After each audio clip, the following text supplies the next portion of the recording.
Hello there, freshmen. It is I, Mr. O, and we are going to do Unit 4, Lesson 8 today.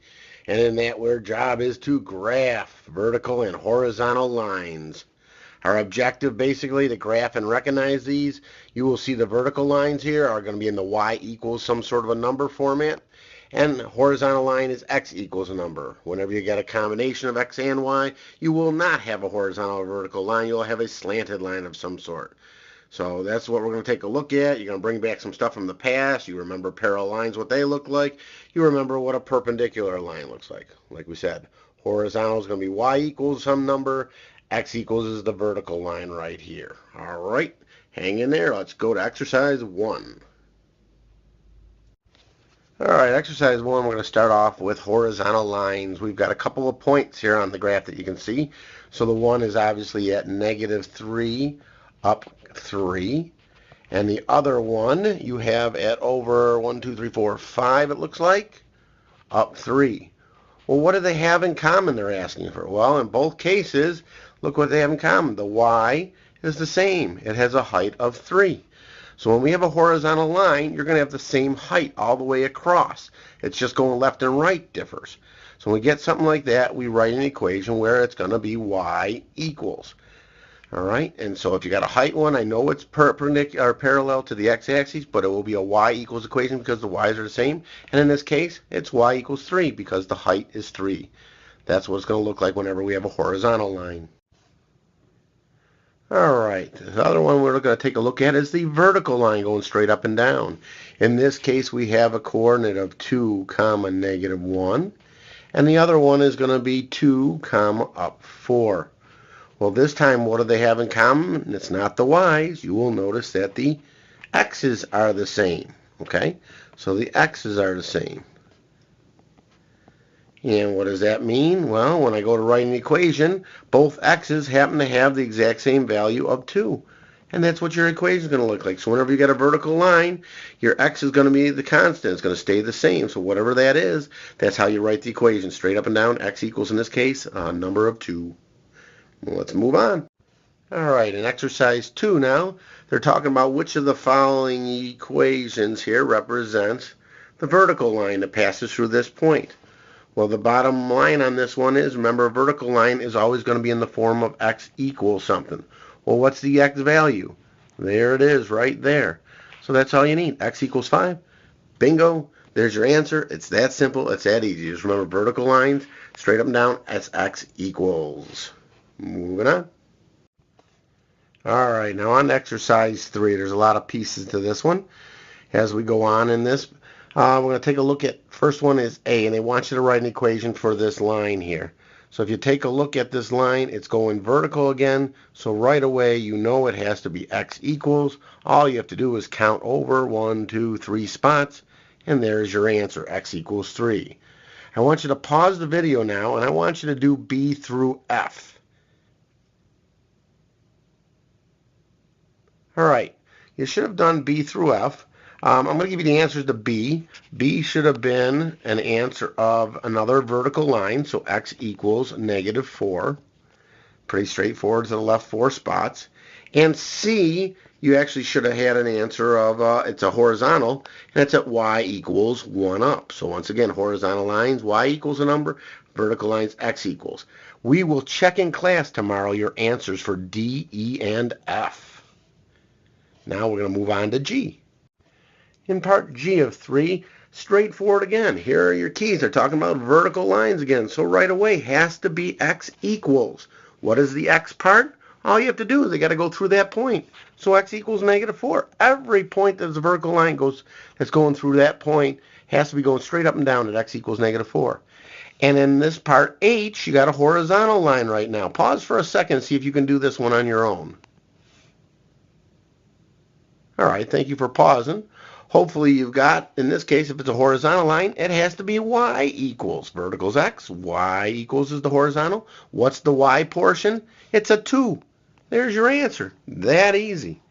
Let's move on some more. All right, we have an extra slide here that I put into your notes and that because back in 8th grade you did conquer things called parallel and perpendicular lines. And in that case here, you learned that the parallel lines always have the same slope, the same m. So if you take a look at this one right here, this one has a slope of 3, right? And this one has a slope of 3. So guess what? Even though they don't ever hit here, they're going to have the same slope going up 3 over 1, which means they're parallel lines. They will never intersect. This one starts down 2 on the y-axis. This starts up 7. By the same method, you've got the perpendicular lines, and they always have a relationship. But that's called a negative reciprocal slope. What you basically have to do is take the slope, like in this case is a 3. You have to negate it, so the opposite of a positive 3 would be a negative 3, and you have to flip it. So if you remember on something like this, you're talking this is really 3 over 1. So when I flip it, you get this right here, 1 over 3. And of course, the opposite of positive 3 over 1 is a negative 1 over 3. Okay? That's how we flip those babies on that type of a thing. And that's what you need to know. Perpendicular, because a negative 1/3 is a negative reciprocal of 3 for a slope. So parallel lines will have the same slope once again. Perpendicular lines have negative reciprocal slopes. That's the key you need to know so you can write these equations. All right, we're going to try some of these. All right, so in part I here, it says a line that's parallel to the x-axis and goes through the point 3, 8. So I'm going to just make a quick little sketch here. If I go over 3 and up 8, let's say I got a point up here, right? They want to parallel the x-axis. I think you would agree it would go through here like this. That would be parallel to the x-axis. Well, what kind of line is this? It's a horizontal line. How do horizontal lines start? You are correct. Y equals. What do I need then? All I need is the y value, the 8.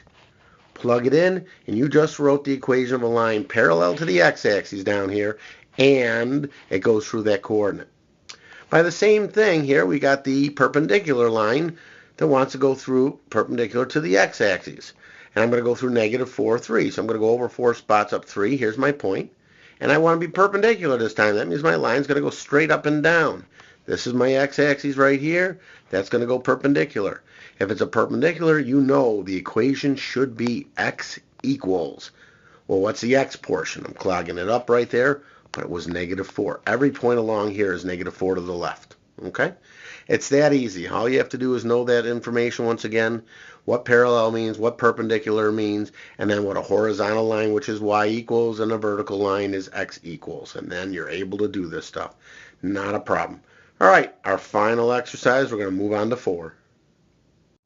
All right, in exercise 4, we've got 3 lines to graph and a lot of pieces to deal with. So I'm going to start off with this piece right here. It says we got y equals 2x minus 4.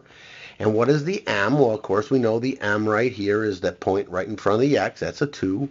And obviously, if I'm going to put it, it's 2 over 1 if I'm going to do a rate of change. And my b is a negative 4. So in this case, I'm going to start down 4. So I'm going to put a point right there. And then I'm going to go up 2 every time and over 1. So I went up 2 over 1. Up 2, and I'm going to put a point there over 1. Up 2 over 1. Up 2 over 1, etc. Okay? That's how I do that. I could also go the opposite way, which is down 2 and to the left 1, okay? Just so you're aware in case you run out of space. All right, so in that one here, I am going to go to my thing here, and I'm going to create a line, and I'm going to draw it through those points. And there we go. So that's my first one here, called y equals 2x minus 4. All right, I'm going to change colors now. Let's pick a blue here. And I'm going to do x equals negative 1. So x equals negative 1 is obviously you should know, a vertical line. And that's going to be, when I go to do a point here, it's going to be all these points right along here. So that thing is going to be x equals negative 1.